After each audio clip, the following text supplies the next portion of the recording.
Welcome back दोस्तों।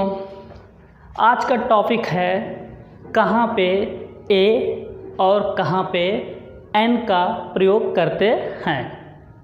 यानी हम इसको इंग्लिश में बोलते हैं a and A N N, और इसका उच्चारण जो करते हैं अ एन। ओके, तो कहाँ पे हम अ का प्रयोग करते हैं यानी ए, और कहाँ पे एन का प्रयोग करते हैं इंग्लिश लेटर्स का। ठीक है, तो सबसे पहले हम आपको बता दें कि इंग्लिश में कितने टोटल लेटर्स होते हैं।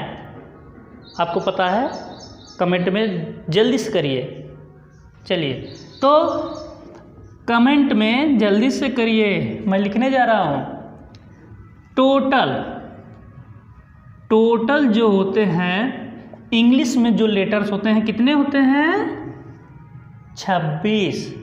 और इसमें वाउल्स कितने होते हैं? 5 यानी 5। अगर इसमें से माइनस कर दिया जाए, घटा दिया जाए, तो क्या मिलता है? 21। यानी कि 21 आपका क्या होगा? कॉन्सोनेंट्स।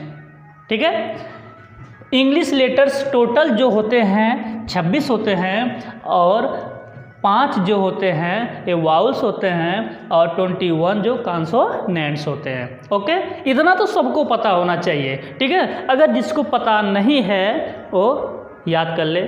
ठीक है, टोटल। अब देखते हैं कि कहाँ पे ए और कहाँ पे एन का प्रयोग करते हैं। ठीक है, तो पहले हम आपको बता दें कि जब छोटे बच्चे होते हैं तो उनको यह सिखा दिया जाता है, याद करा दिया जाता है, बाबू 5 स्वर होते हैं अंग्रेजी में, वाउल्स 5 होते हैं। और वो कौन कौन होते हैं? देखिए, ए, ई, आई, ओ, यू। ये जो होते हैं 5 वाउल्स होते हैं, तो इसको रटा दिया जाता है छोटे बच्चों को, और ये भी बताया जाता है कि कहाँ पे ए का प्रयोग करते हैं और कहाँ पे एन का करते हैं। ठीक है, तो और इस तरह से जो छोटे बच्चों को बताया जाता है, तो यही बताया जाता है कि जब अंग्रेजी का शब्द होता है, अगर एक वस्तु दिखाना है तो वहाँ पे एक वस्तु के लिए हम एन का या ए का प्रयोग करते हैं। यदि शब्द का पहला अक्षर, जैसे मान लीजिए अगर यहाँ पे एग हमने लिख दिया, एग, क्या लिख दिया? एग, EGG, एग, तो इसका जो पहला अक्षर है यदि स्वर होता है यानी वाउल्स होता है, इस वाउल्स में कोई एक वाउल होता है, जैसे ई है।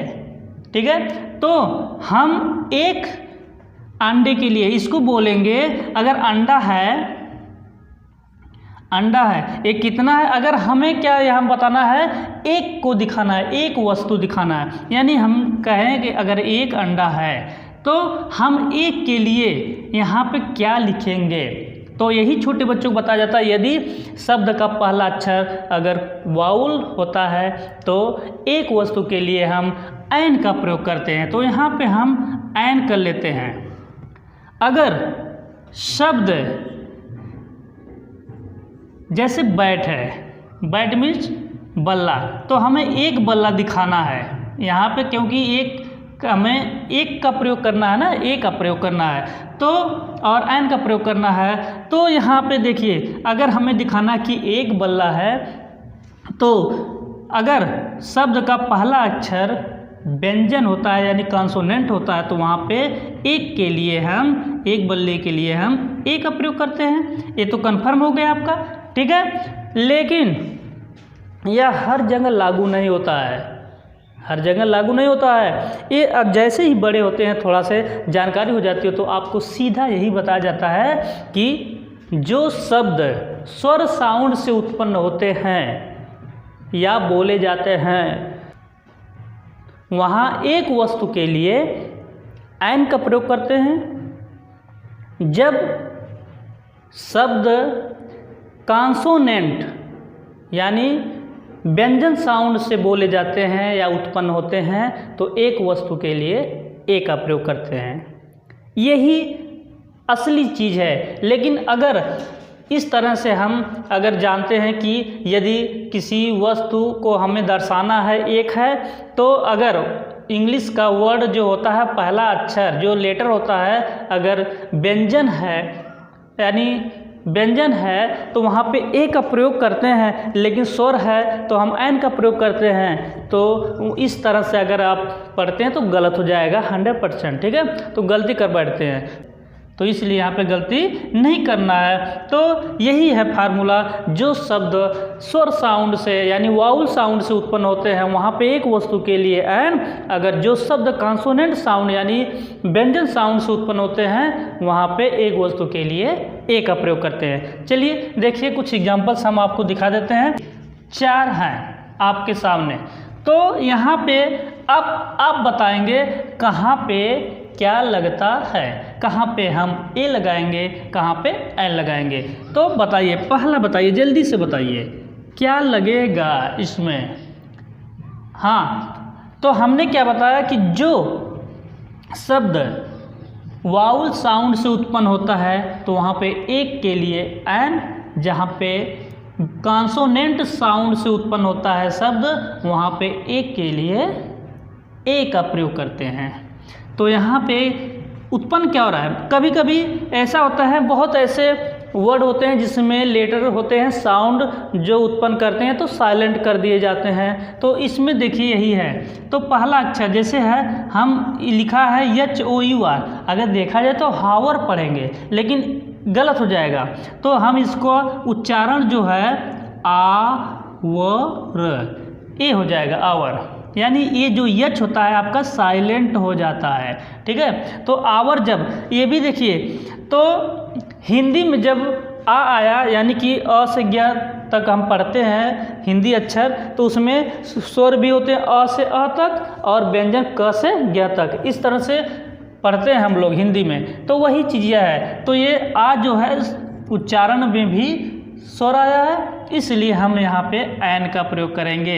ये सिंपल सा तरीका है, ठीक है। और ये 5 जो स्वर होते हैं इस पर विशेष ध्यान देंगे तो इस तरह से गलती हो जाएगा, क्योंकि कभी कभी स्वर होते हुए भी हम एन का प्रयोग नहीं करते, क्योंकि उसका उच्चारण देखते हैं कि क्या है, स्वर है या व्यंजन। देखो यहाँ पे क्या है, यूरोपियन, तो इसको हम हिंदी में लिखेंगे यू रो पी यन। देखिए अगर हमने यूरोपियन लिख दिया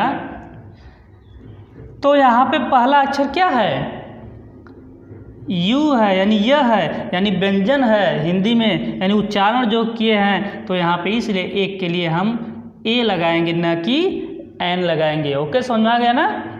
अब देखिए MBBS, अगर इसको ये दिखाना कि एक कोई MBBS के बारे में बताना है तो यहाँ पे देखेंगे पहला स्टार्ट का होता है एम, देखिए एम हो गया ना, पहला ए आया यानी स्वर आया इसलिए एन लगेगा, ठीक है, समझ में आया। अब इस तरह से जैसे ट्री है, पहला अक्षर देखने में तो क्या है, कॉन्सोनेंट है, तो इसको देखें कैसे होता है ट्री, देखो, यानी ये भी, यानी हिंदी में भी उसका उच्चारण जो हम कर रहे हैं तो ट आ रहा है इसलिए व्यंजन आ रहा है, इसलिए हम एक के लिए ए का प्रयोग करेंगे। तो इस तरह से हम कर सकते हैं। तो इसको हम आपको बता रहे हैं, कुछ एग्जाम्पल्स भी बता दे रहे हैं सेंटेंस के हिसाब से। पहला एग्जाम्पल है आई शैल कम बैक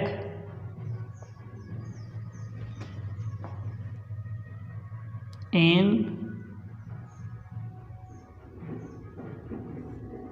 आवर, देख लीजिए, my brother is MBBS।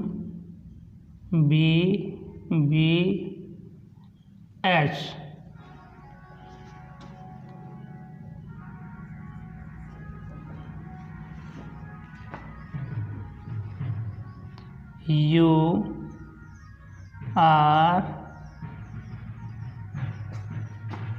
intelligent